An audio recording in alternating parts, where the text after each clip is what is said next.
YouTube channel पे आप सबका स्वागत करती हूँ। एक मैं भोले बाबा का भजन सुनाने जा रही हूँ। बहुत ही प्यारा भजन है और प्लीज़ आप लोग से विनती है कि मेरे चैनल को सब्सक्राइब करना ना भूलिएगा, क्योंकि आप लोग के सपोर्ट से ही मैं आगे बढ़ सकती हूँ। इसलिए मेरा साथ दीजिएगा, मेरा सपोर्ट कीजिएगा। मैं भजन सुनाने जा रही हूँ। का कैला मानुष तनवा पाके गुरु के चरचवन कैला, का कैला मानुष तनवा पाके गुरु के चरचवन कैला, गुरु के चरचवन कैला, मुख से भजन वन कैला, गुरु के चरचवन कैला, मुख से भजन वन कैला, का कैला मानुष तनवा पाके गुरु के चरचवन कैला, का कैला मानुष तनवा पाके गुरु के चरचवन कैला।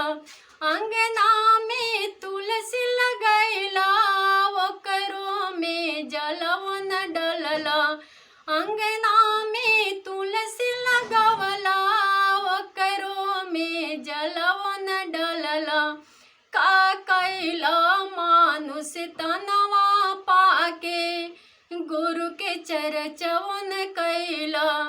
अंगना में गुरु के बुलावला, उनको के चरण न धोइला, का कैला मानुष तनवा पाके गुरु के चरचवन कैला, का कैला मानुष तनवा पाके गुरु के चरचवन कैला।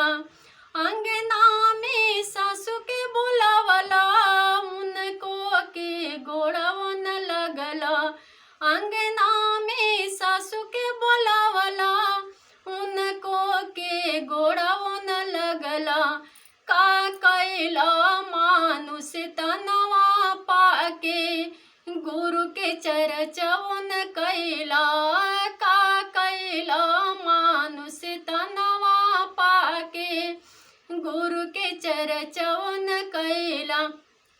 अंगना में गुतनी बोलावला, उनको के आदर न कैला, अंगना में गुतनी बोलावला, उनको के आदर न कैला, का कैला मानुष तनवा पाके गुरु के चरचवन कैला, का कैला मानुष तनवा पाके गुरु के चरचवन कैला।